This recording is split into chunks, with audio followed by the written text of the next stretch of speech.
Okay, so Maya introduced the main topic of this presentation. I actually made a very small change in the title of the presentation. I added something which I've been finding that it's very important when we are speaking about climate change adaptation, and it is related to understanding of the transforming geographies which are happening after or through the course of climate change, because climate change is not some abstract category. It's happening in the geographical space, so it's important to know about it. So what are the topics which I'm going to touch in my presentation, because all of them are very broad and it's very difficult to fully present what is behind those topics. I'm going to speak a little bit about climate change and dynamic geography, which the climate change is causing, and how we can adapt to this and how we have to understand the adaptation processes. I'm going briefly to put some remarks on why cities need this special attention in climate change adaptation, why they are so special when we speak about this. Of course, one of the major things here is to try to answer the question how smart cities and digital twinning approach would be applied in order to achieve this effective adaptation to climate change. And of course, because these need some examples, I'm going to speak mainly about urban heat island mapping and assessment, because we have a lot of experience with this, not only in that project, but we have very extensive experience how to understand urban heat island mapping and how to transfer this to urban planning. And also, I'm going a little bit to touch the theme about nature-based solutions. I'm going to give you two examples which are not exactly from the city of Burgas, but they are very important when we are speaking about effective tools for adaptation and how we can use those tools in real situations. So, climate change and geography, why it's important to understand this crucial link. First, because not many people are familiar with the difference between climate and weather. Very often, if you go through the TV stations or if you look into the media, you're going to see that a lot of people are confusing the two terms, climate and weather. The weather generally is a momentary state of the atmosphere in a very specific geographical location. It is a matter of hours to days, not more.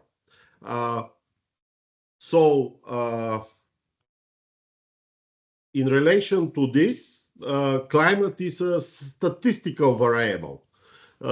We need decades or centuries in order to measure it, to understand what are what is the status of the climate in a given territory.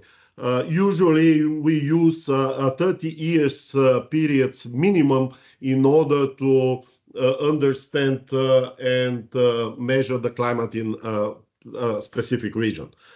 And it's very important to stress on the fact that climate cannot be predicted. So therefore, we speak about projections. So this is not the same as weather predictions, which are happening, and we all of us are watching them on TV. The other important thing which is needed to be focused is that climate is changing, and during this change, it's triggering transformation of all geosystems, which of course are interrelated and interconnected. So that is usually causing a more dynamic geography. That means that when we have this intensification of climate change processes, that is resulting in dynamic geography to which our society must adapt.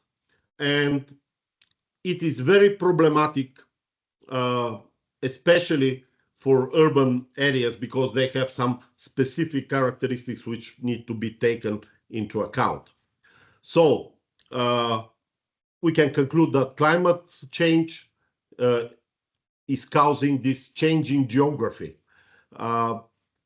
In order to find a better solutions in for effective adaptation, we need data, because climate change is objectively characterized by geographically referenced information and knowledge.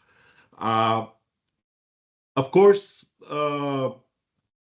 this information resources are very complex, because climate change is transforming the structure, configuration, and functioning of geosystems, and this dynamic and change geography need to be understood in order to find the better strategies.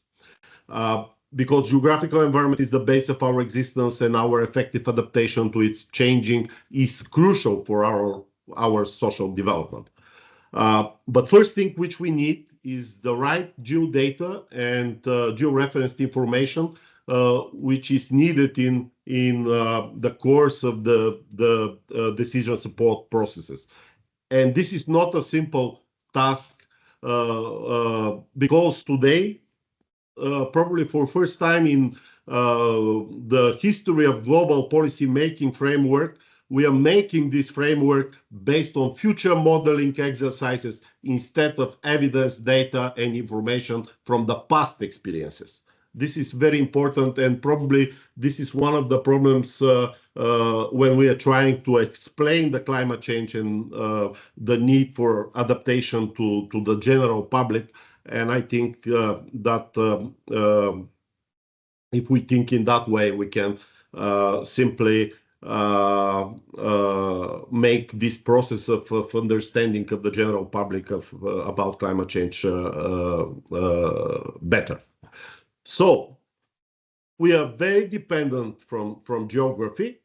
If we look on the development of the history of our civilization, we are going to see that the climate changed not very significantly during this period from Holocene to Anthropocene.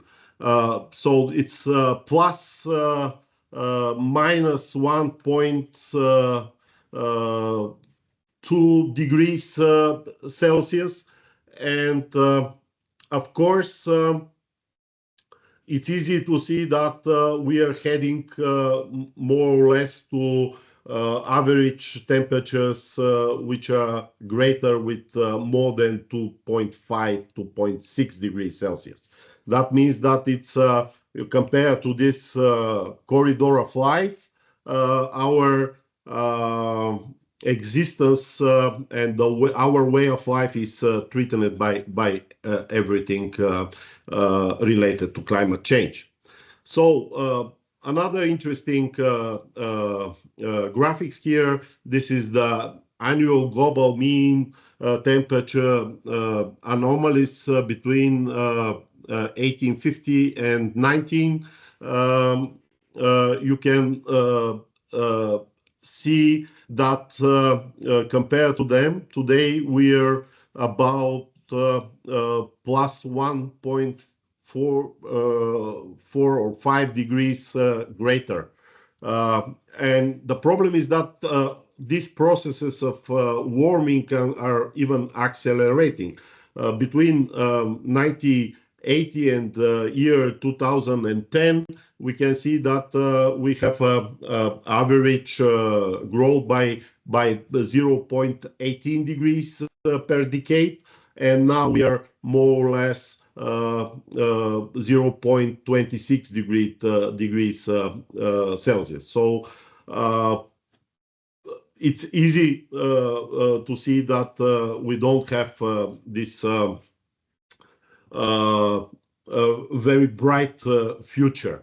So another evidence that the climate is changing on global scale is that we can see that the oceans where the climate is made generally are much warmer today compared to only 30, 40 years from now. And that is really affecting all geosystems. And you can see here that this is the daily sea surface temperatures in the north part of our in the middle part of our planet. You can see that we have this very big jump in 2023, and this big jump of temperatures of the daily sea surface temperature is nobody can't explain what are the reasons for this. Another things which we need to consider are the tipping points of the Earth system. So you can see on that graphics that we have some very specific tipping points behind or above which it won't be very easy our planet to adapt. So you can see that a lot of them are on the edge of these tipping points, which need to be taken into account. And now, if we try to transfer all of this into the local scales, into the scales of the cities, that picture is also very disturbing. I'm going to show you two pictures, two maps actually, not pictures, sorry, about Bulgaria. This is the future projections, what kind of climate we are going to experience probably during the years towards to 2050. Sorry, the first is the RCP scenario 4.5. I made a mistake here. The second is 8.5. But you can see that the temperatures, the average temperatures, are going to rise significantly compared to the period 1970 year 2000. So definitely in a lot of regions in Bulgaria, including in Burgas, we are going to experience much higher average and maximum temperatures. Also, probably we're going to experience, and we are already experiencing it, those non-linear, I mean, unexpected weather situations. So we are going to have less precipitations in some areas, more in other, and of course, a lot of extreme events like heat waves, flash floods, drought, and all of this is going to be very problematic. So when we're speaking about climate change adaptation,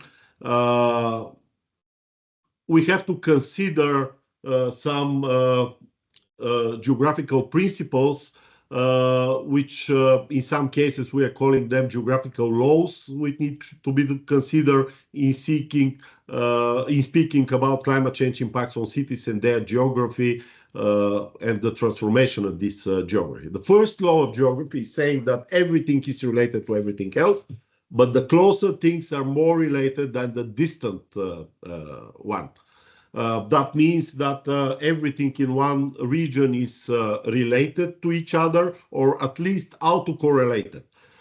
It's because of this principle, we can easily go and analyze events or phenomena like urban heat island, where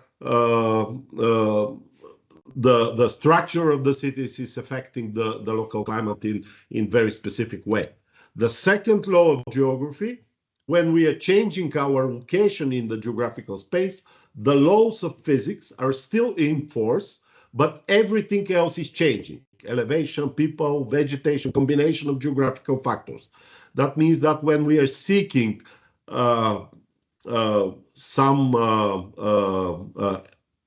find some good practices, good examples, how one city is adapting to climate change, and if we try to transfer this directly to our geographical environment, the chances of success are not so big.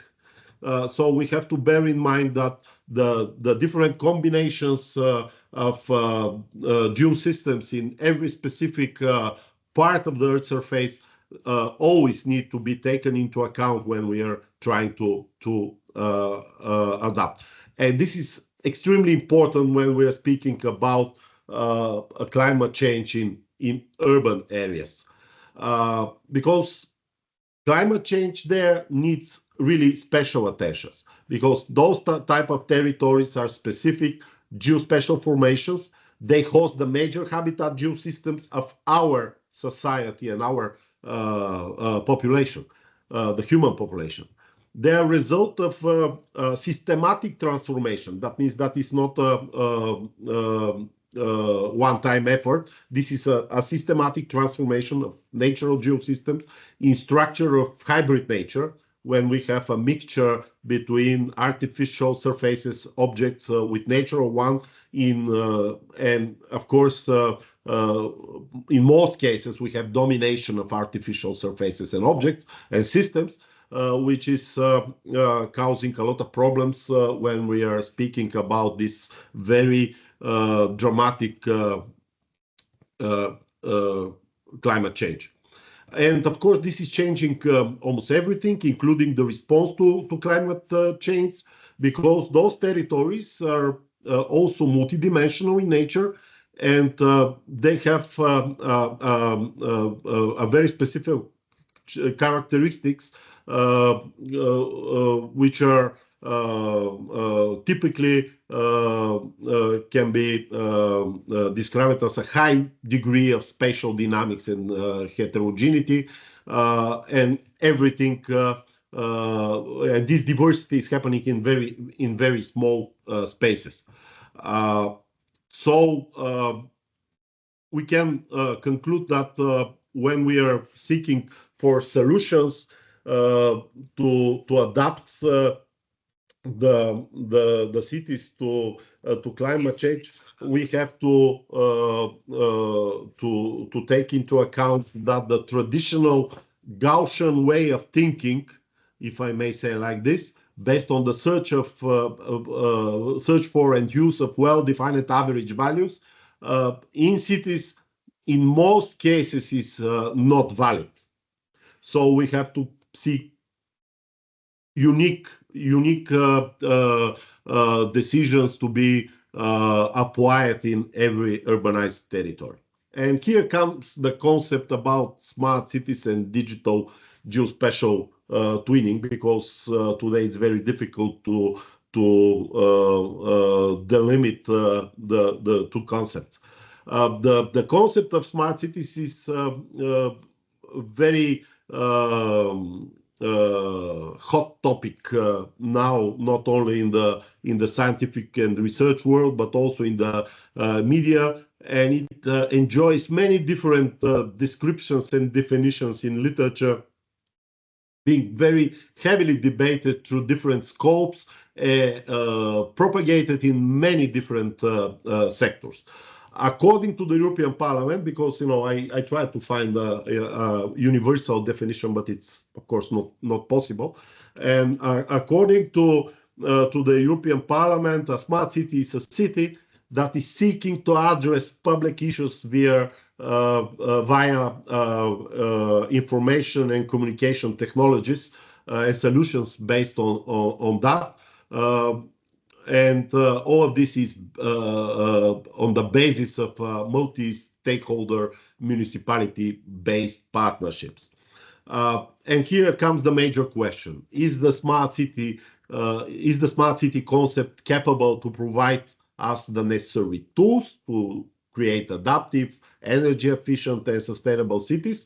And thus, to what extent the smart cities concept can be the key to effective adaptation to climate change of the modern cities? Of course, I don't have ambitions to answer this question, but I'm going to provide you with some examples how with not so time-consuming and expensive technologies we can achieve a lot when we are trying to prepare our cities for the future climate changes. Therefore, I have a little bit different definition about the smart cities. I believe that the smart city, the smart region, the smart municipality are not only those that are equipped with different technologies. I think that the smart cities are those that effectively adapt to climate change and change in geography. And this is done through usable and effective information resources, technologies, and knowledge. It's a slightly different perspective, but it's coming from the experience and the background which I have in the last 30 years. I'm finding this definition much more usable and applicable. Of course, the smart cities concept is always related to the digital geospatial twins, and that is what we here at Sofia University are trying to adapt and to apply in some cities, including in the city of Burgas, which are probably the leading municipality in Bulgaria when we are speaking about digital geospatial twinning.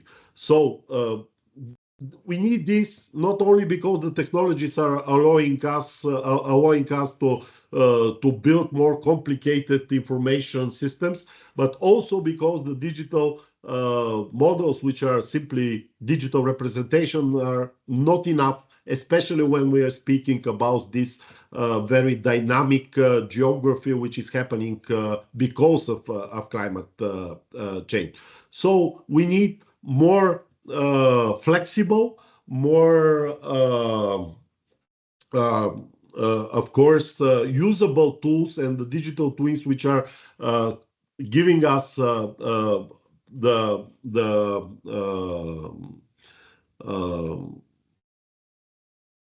methods, the tools, and also the technologies in order to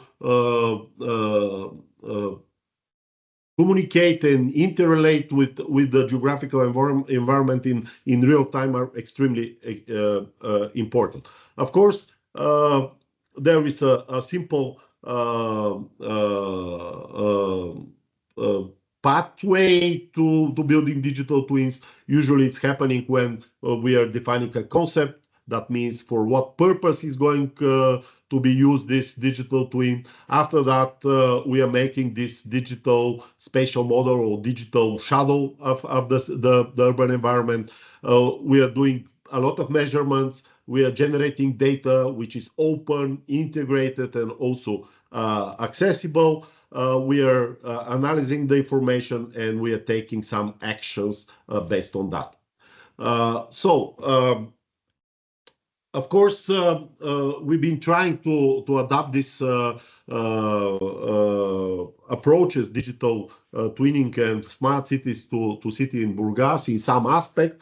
So the first was to make us to help the municipality to understand what kind of climate they are going to expect in Burgas. So when we are applying digital twinning and smart cities approach, the first and most important things is to integrate the data from the regional climate models, which are run by a big consortium of research institutions, to be integrated into the spatial and regional planning in Burgas. For that purpose, we have used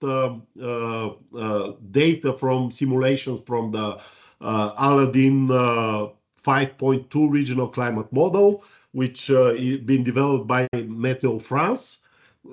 This is one of the most used climate models.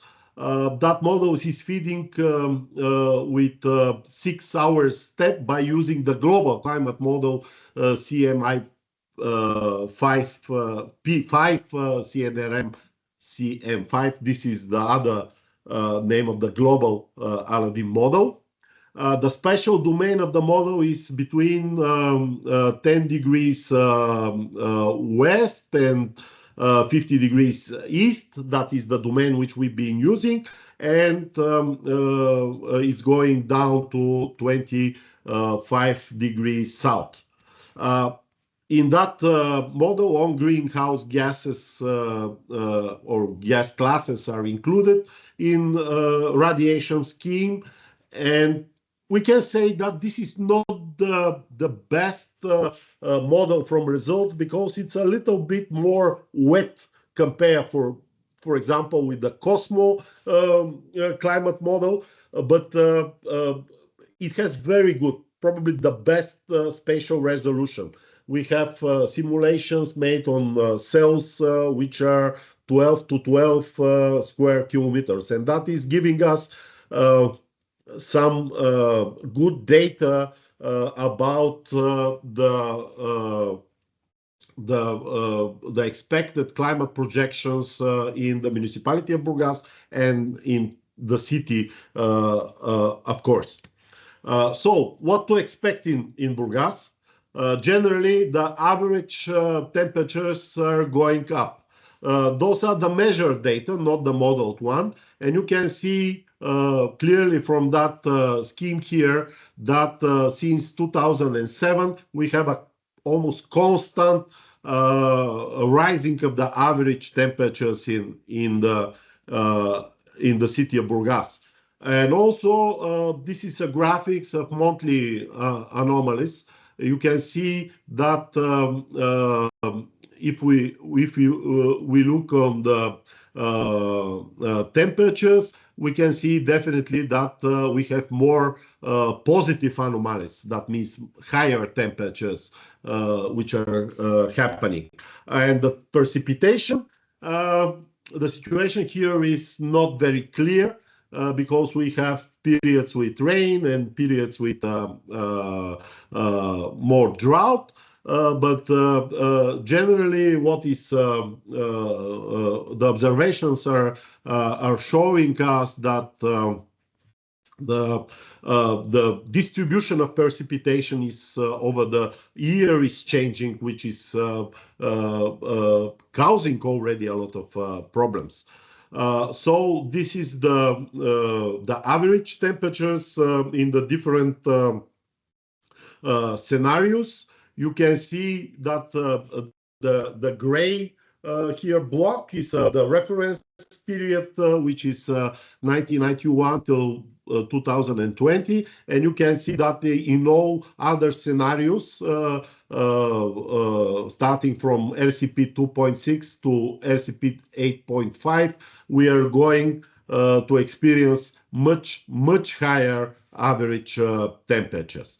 And of course, the average temperature is not the only indicator which is showing what to expect.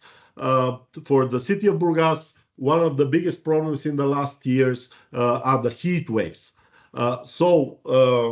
If we look on the hot days to be expected, the hot days actually are the days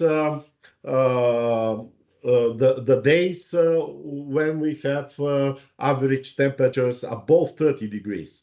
If we look again on the reference period, which is 1991-2002, we can see that usually during the year we had no more than 20 hot days per year in the city of Burgas. That means average temperatures for the whole day being above 30 degrees. And if we look on the different periods and different scenarios, we can see that at least that number is going to be double till 2050. And in some very negative scenarios, LCP 8.5 till 2100, it's going to be tripled. We also can see on the diagrams on the right side that we are going to experience much more hot days during all months between May and October, which is September, sorry, which is going to be quite challenging for the citizens of the city of Burgas. And those are the cooling degrees days. So this is a very interesting indicator which is giving us idea about what amount of energy we are going to use to cool our cities and our buildings. The classic definition about the cooling degree day is the cumulative sum of daily degrees above a daily mean temperature of 22 degrees Celsius. So we can see that also this indicator is showing that we are going to consume much more energy in the city of Burgas in order to cool the buildings and the homes of the citizens of Burgas. And that, of course, need to be somehow targeted in the strategic and spatial planning of the city.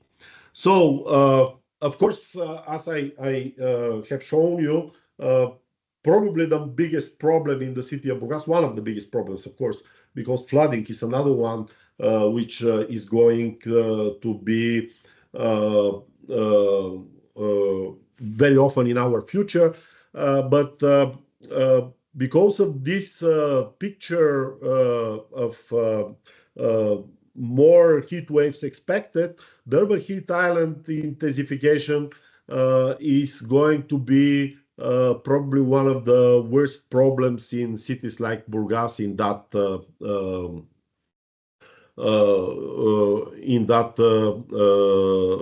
geographical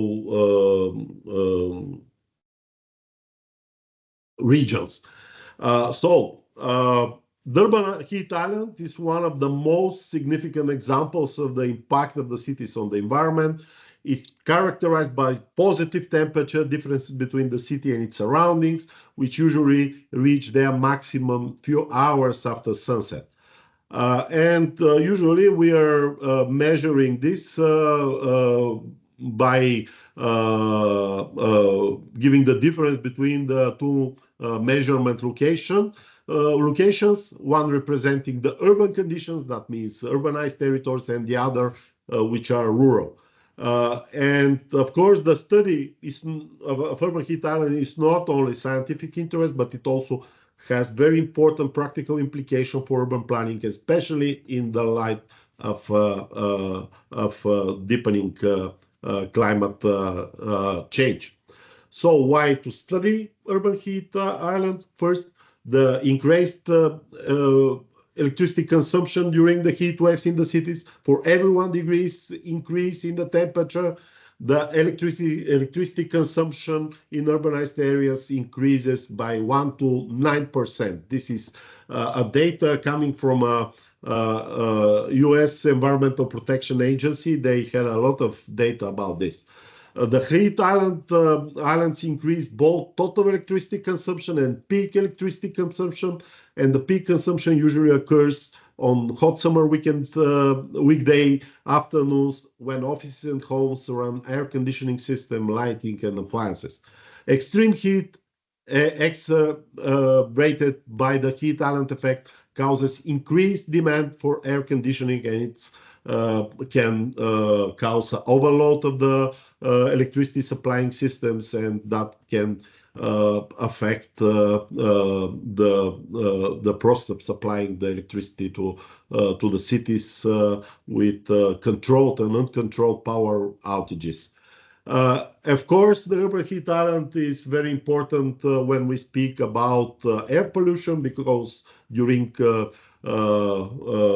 urban heat waves, we can increase level of air pollution. And of course, it's a risk to human health, and something which is also very well documented, that it's very often the heat waves are causing local storms, which are making a lot of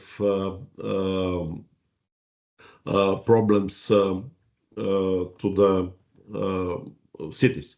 And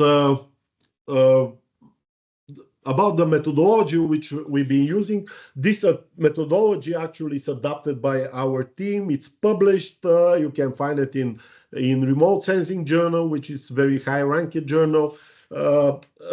What is specific here is the fact that we are using a very advanced technologies in order to map the surface air temperatures. So the methodology actually is based on 4 pillars. The first one are the local zoning, climate zoning approach. This is original approach introduced by Oki and Stewart, and this is a kind of a classical way to explain the urban heat island patterns in the cities. In our case, we've been using a little bit different approach.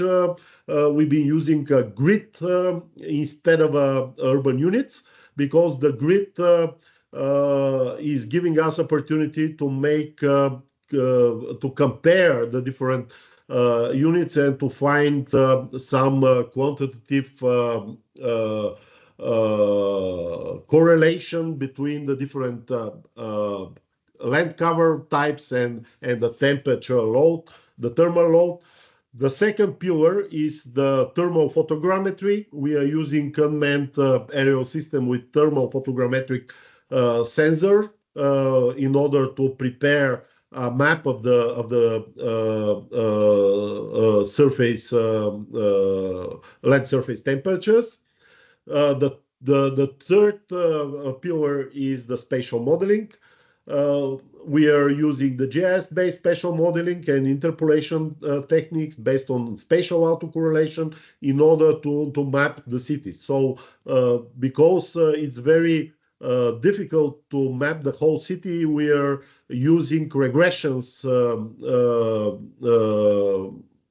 in order to find the correlation between the land cover types and the temperatures.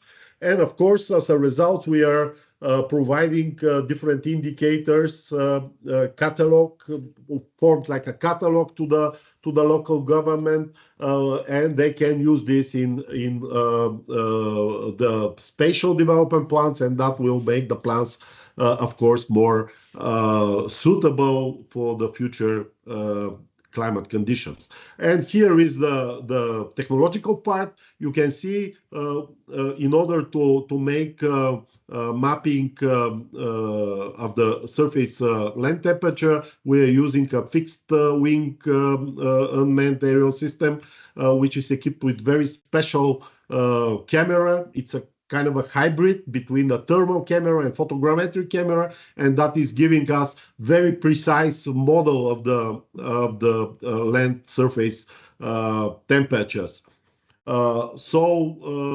Finally, we are using here is a good example how big is the difference of the different land covers, temperature.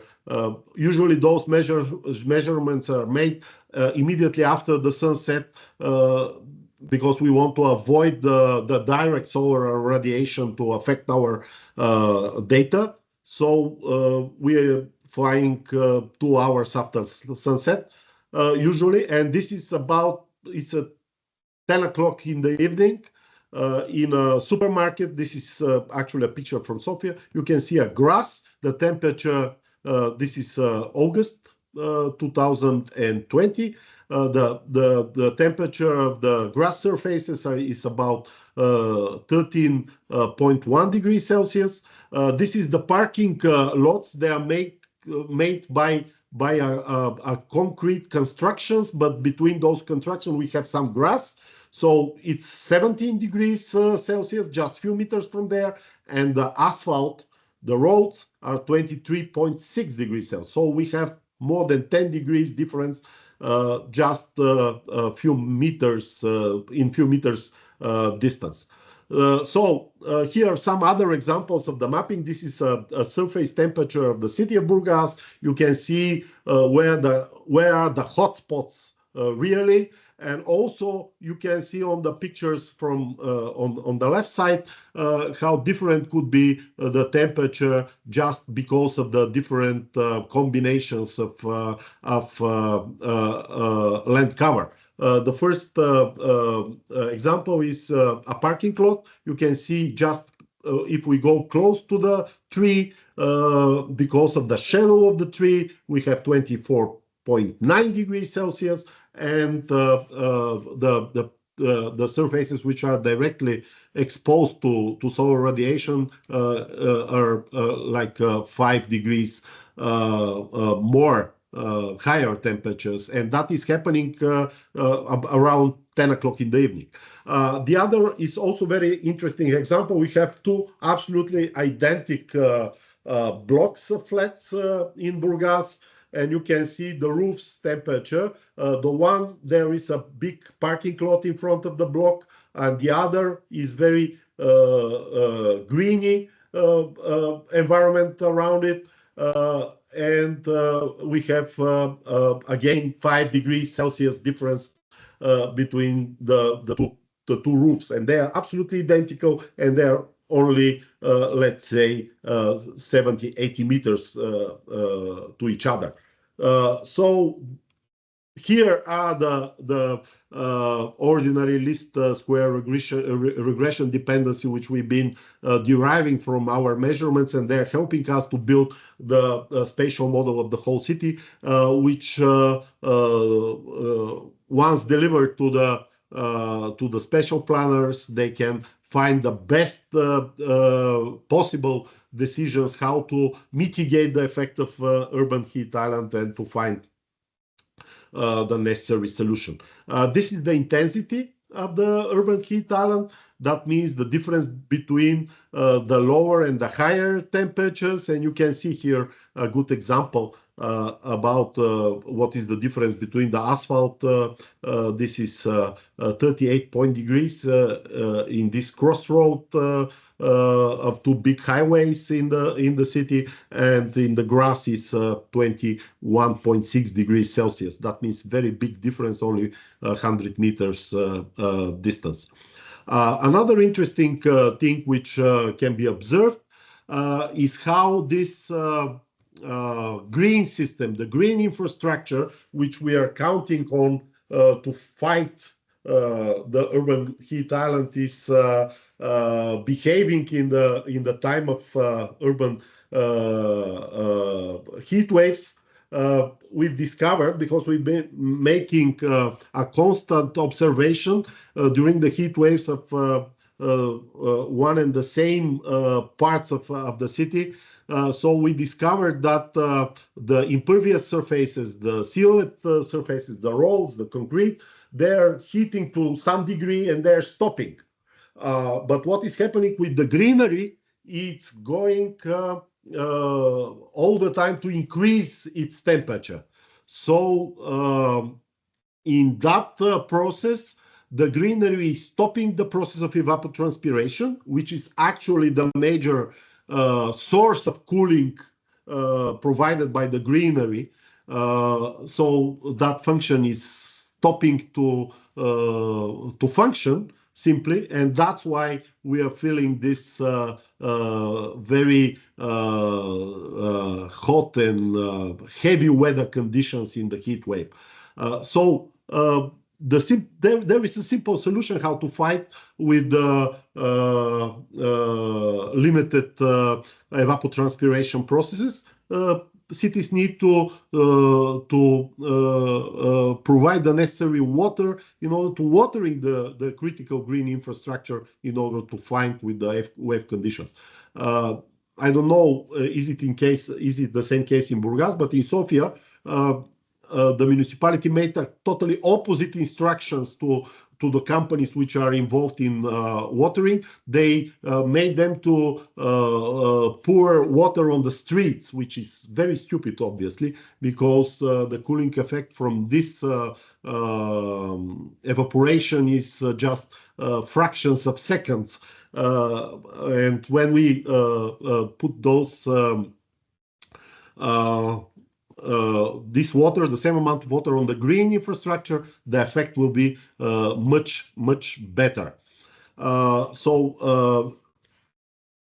Because I'm seeing that my time is ending, I want to show you one very good example because it's not from the city of Burgas. It's the flood in one village, Caravel, which happened in 2022. This is a very good example of poor land use planning. In that region,